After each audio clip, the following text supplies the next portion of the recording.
In this video, we are going to be reflecting points on a graph and giving those new coordinate points.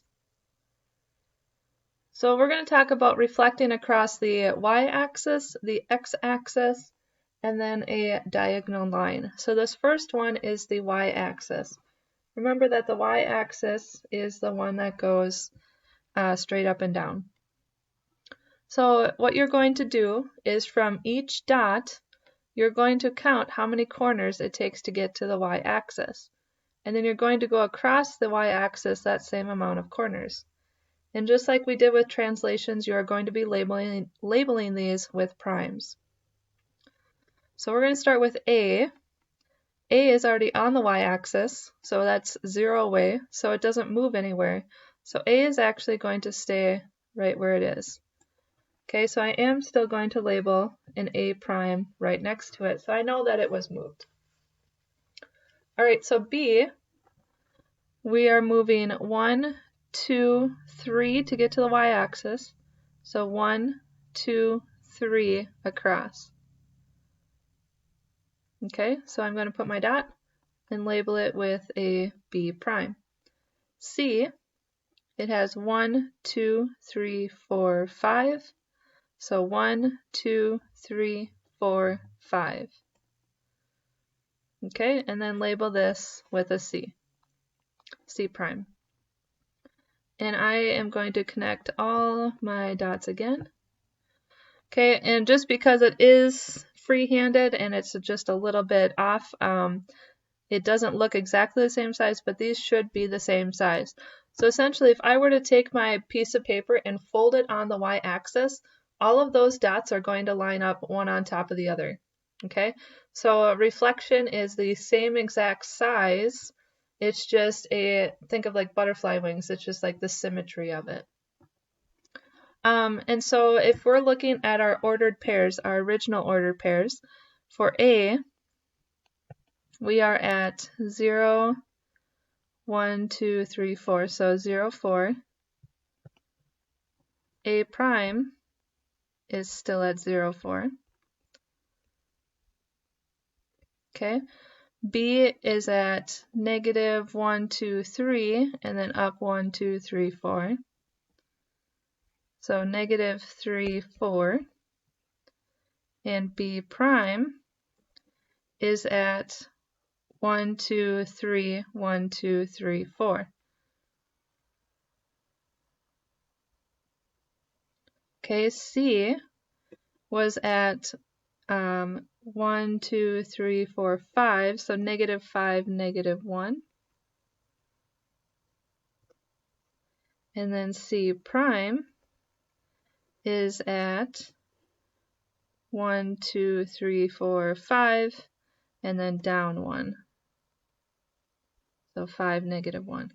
So if you look at all these ordered pairs next to each other, the A's kind of are obsolete since they're the exact same. So we have to look at the B's and the C's. So if you notice, we went from negative 3 to positive 3, but the 4's stayed the same. We went from negative 5 to positive 5, but the negative 1 stayed the same. So when you're writing your ordered pairs for across the y-axis, this is your x, because remember it is x and y as the ordered pairs. So all that happens is that your x value changes from positive to negative or negative to positive. You just flip the sign on that one. So it's very easy if you're asked for the new ordered pair without having to graph. If it said it was across the y-axis, you just have to change the x-axis, but the y values, or sorry, the x values, the y values stay the same. So it went from negative 3 to 3, and then it went from 4 to 4. Or so it stayed the same, negative 5 to 5, and it stayed the same as negative 1, negative 1. All right, so now we're going to do across the x-axis. Remember, the x-axis is the one that goes across. So the concept is the same as the y-axis. We are going to count how many it takes to get to the x-axis and then go across. So our A goes 1, 2, 3, 4 down. So it's 1, 2, 3, 4 across. And label that with the A prime. Okay, B is at 1, 2, 3, 4, so 1, 2, 3, 4 down. So label that B prime. And then C, actually this one has to go up, so we still have to go up 1.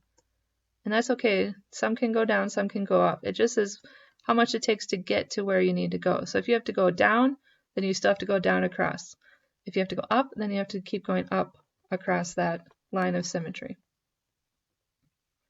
Okay, so if I again very carefully, or as carefully as I can, since this is freehand, if I were to connect these, this is the exact same size as the originals. So kind of thinking along what happened with the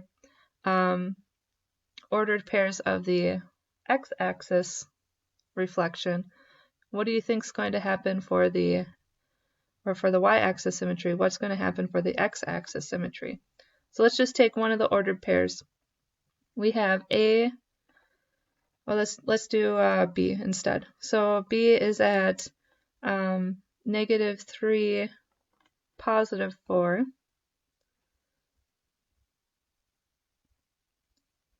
And then B prime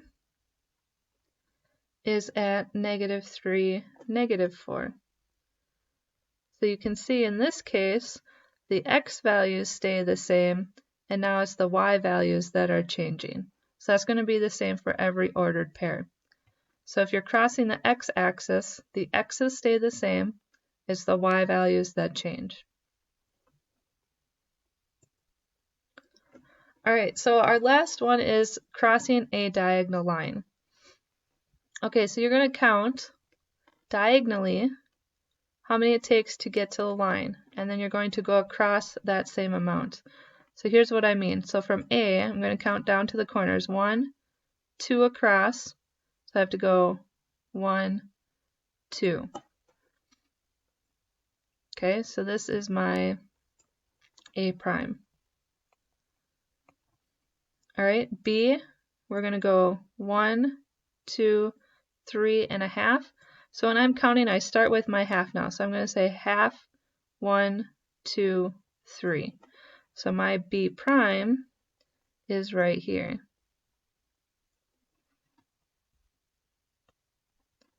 Okay, C, 1, 2, so 1, 2. So now this is my C prime. So I'm going to connect my dots. And if I were to, again, if I were to fold my paper now on this line that's across the graph, these B's would lay on top of each other. Okay? So one more time. I know this one is always the trickiest one for people to understand, but if you draw these lines like I did on this, you can see like right here, this is a 90-degree angle. Okay? So that's how I know I'm going in the right direction. So I count down 1, 2, 1, 2. B is at 1, 2, 3 and a half. So half, 1, 2, 3. C is at 1, 2, and then it is 1, 2. All right. So this is the end of the notes. Thank you for watching.